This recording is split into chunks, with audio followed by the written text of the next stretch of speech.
Alright, this is it. This is a combination of two things. One is an explanation for my top 100 favorite video games #1 pick, and it is also my 30th anniversary video for Legend of Zelda, as today is the 30th anniversary of when the original Legend of Zelda for the NES was released in Japan.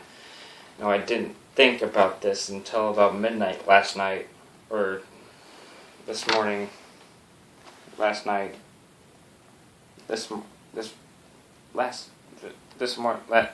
anyway, however you want to put it, it is the 30th anniversary of Legend of Zelda, and it is a perfect opportunity to explain my #1 pick, and if you haven't seen it, I'm sorry. If you haven't seen that yet, I'm sorry, I just spoiled it for you, but happy 30th birthday, Legend of Zelda, and as you can tell, I'm a big fan of my #1 pick, Legend of Zelda Ocarina of Time.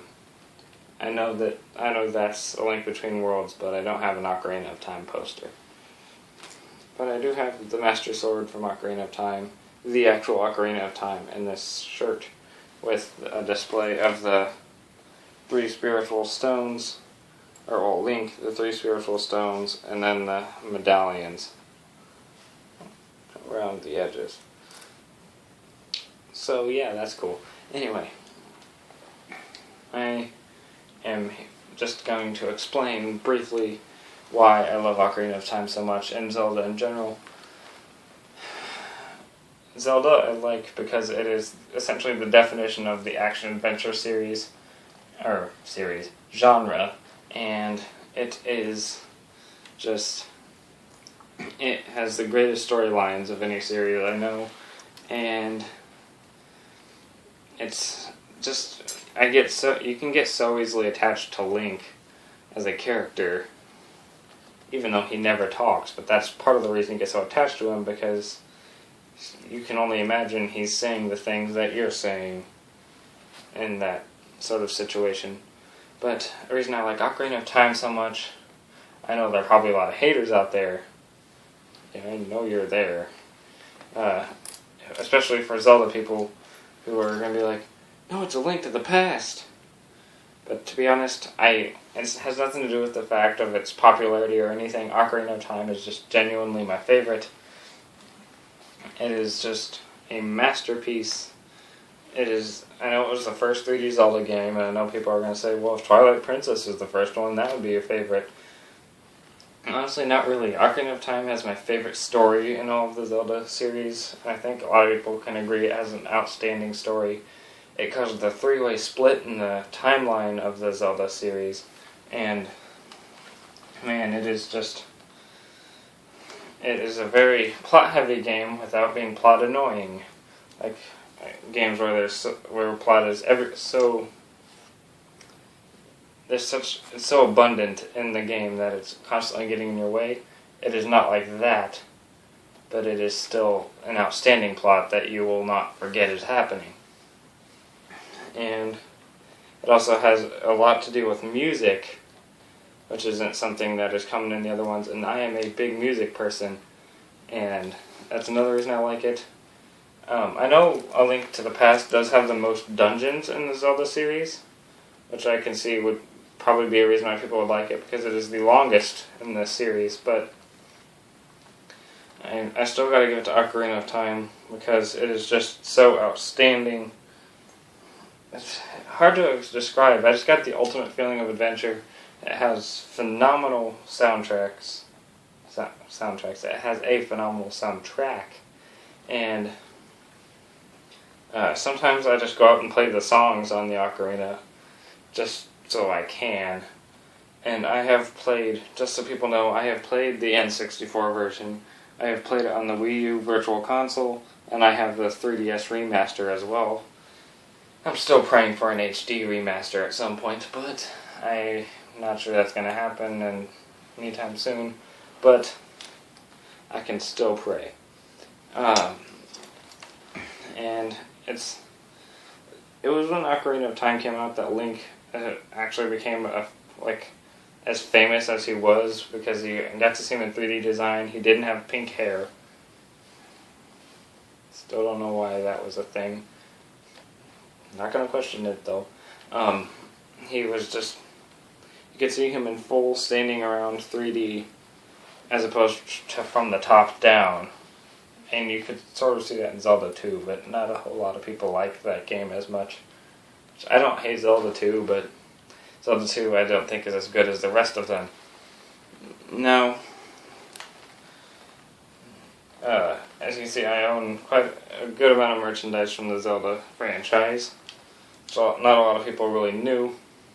And yes, if you're wondering, this sword is real. It is not plastic. It is not sharpened though, so I can... Nothing happens. Although I could stab someone with it. That tip is the only part that's sharpened, because otherwise it would look dull. Anyway, I'm going to hang this on the wall at some point. I'm going to hang it like right here. Right next to my Zelda poster.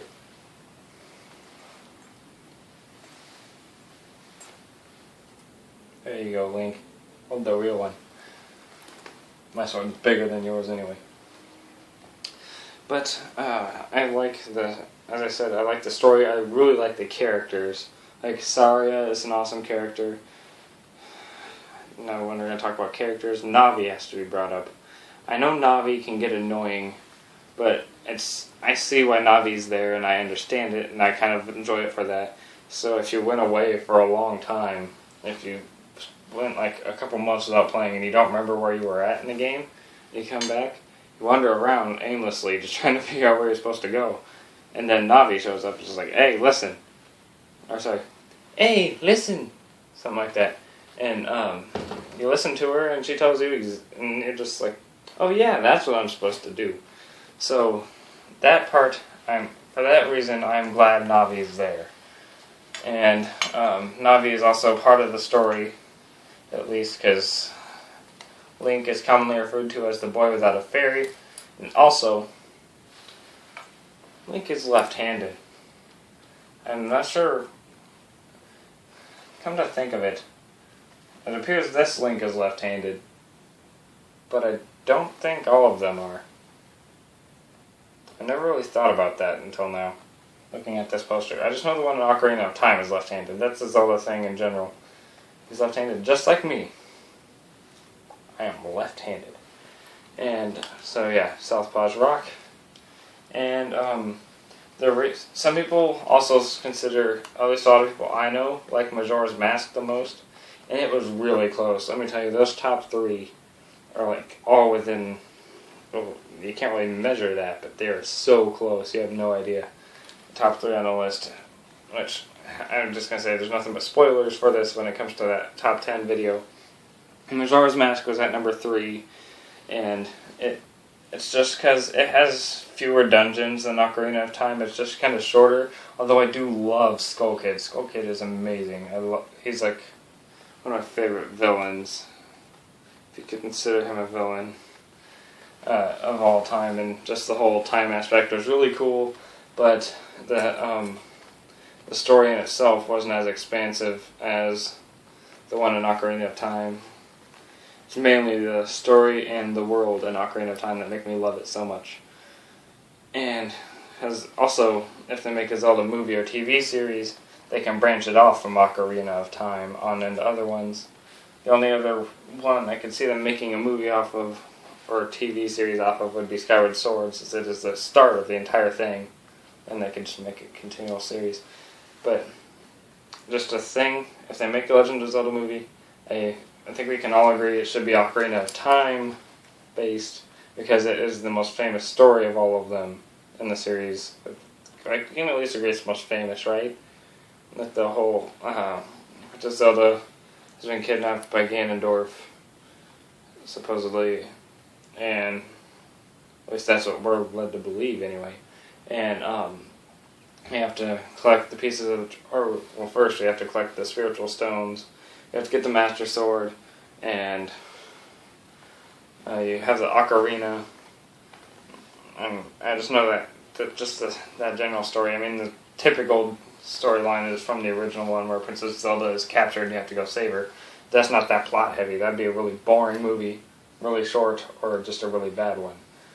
Ocarina of Time, I think, would make the best movie because they could make sequels for, you could do Ocarina of Time, Majora's Mask, and Twilight Princess as a pretty...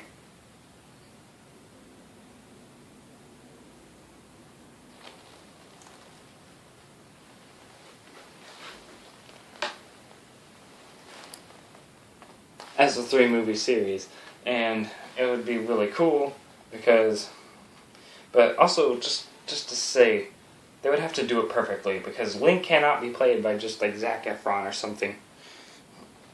It would have to be the perfect person to play Link, Zelda, and Ganondorf. You'd have to have those 3 people have to be played by the perfect person for it. It'd have to be absolutely perfect. I know that's asking a lot, but I don't want to be disappointed here. I need to make another video for video game movies coming out soon, because there are like 6 of them I want to talk about. But anyway, I'm not sure there's really much more to talk about.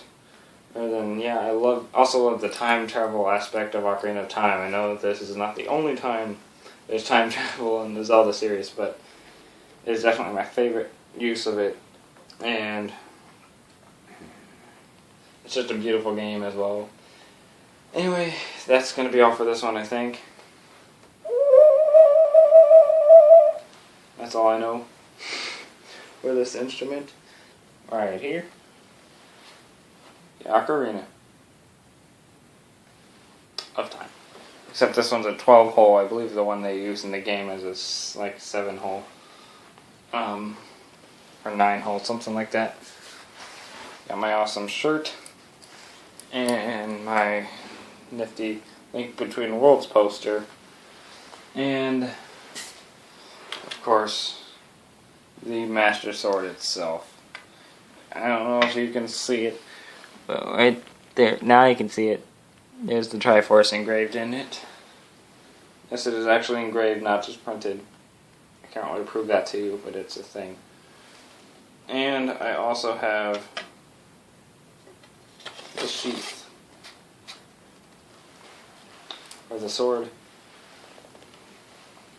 And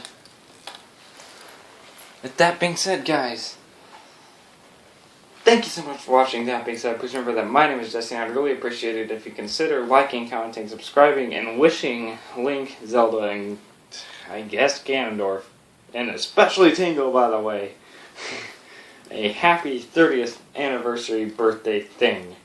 And this is like the most legendary game series of all time. But Legend of Zelda, legendary. Anyway, yeah, I'm probably gonna go now. Goodbye.